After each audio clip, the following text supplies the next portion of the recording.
Can you make matcha without a whisk?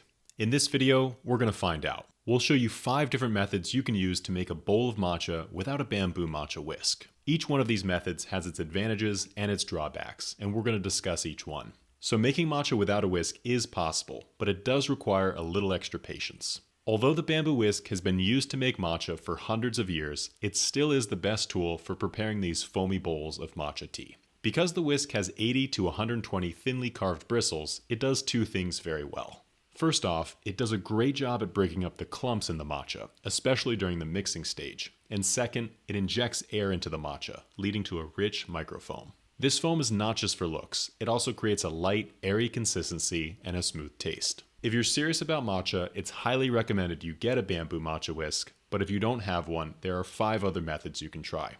Let's see how each one works. First, we have a milk frother. This is perhaps the best substitute for the matcha whisk, but it can be just as expensive. The milk frother is usually battery operated and it spins around to aerate different drinks. It's usually used to make cappuccinos and other drinks that involve steamed milk, but it can also be used for foaming matcha tea. The advantage is that it's quick, easy to use, and it does create a pretty good foam. Unfortunately, it doesn't do much to break up the clumps, and it's also a tool most people don't have in their kitchen.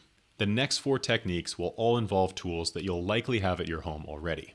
By the way, this video is an excerpt from our book Matcha Masterclass, your complete guide to matcha tea. If you want to get the full 140-page ebook for free, you can sign up using the link in the description and we'll send you a copy. Now let's get into the next technique, the mason jar.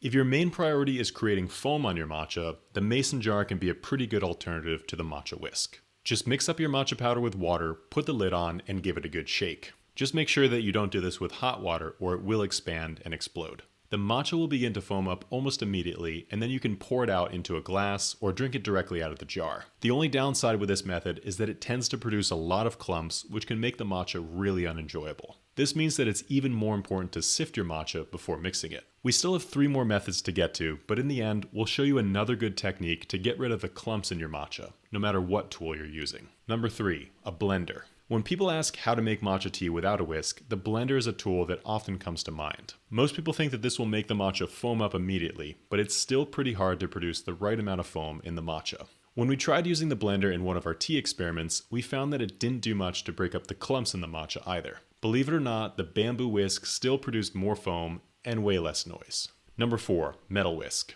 The metal whisk may seem like an easy solution, but it's a bit harder than you'd think. The metal bristles on the whisk slice through the water without actually aerating the tea. There tends to be a lot less bristles on the metal whisk, so it's not as good of a whisking tool.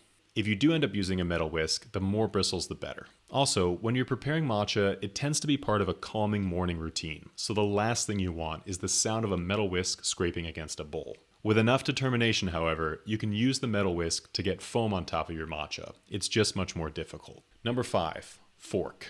Using a fork is the last resort of people making matcha without a whisk. It's incredibly difficult to create foam on a matcha with a fork, but it is technically possible. The fork just does not have the proper size or amount of prongs to be truly effective when it comes to matcha making. While the fork can be used to mix up matcha in a pinch, it really will not work as a long-term solution. If you're struggling with the clumps in your matcha, one method you can try is starting off with 1 teaspoon of powder and 1 tablespoon of water. Mix the matcha into a paste to ensure that all the clumps have been smoothed out before adding the rest of the water. If you add all the water at once, these clumps can get lost and you won't discover them until you drink the matcha. And then it's too late. If you're having a hard time producing enough foam on the matcha, you may want to check a few things, like the quality of the matcha, the powder to water ratio, and the water temperature. Not using enough powder and using cold water will make it more difficult to produce a nice foam.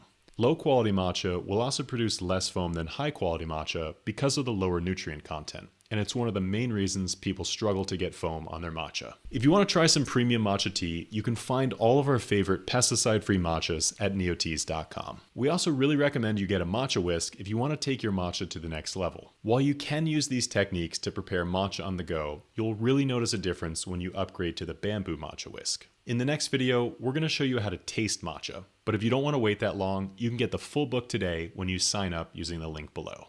Until then, we'll see you next time.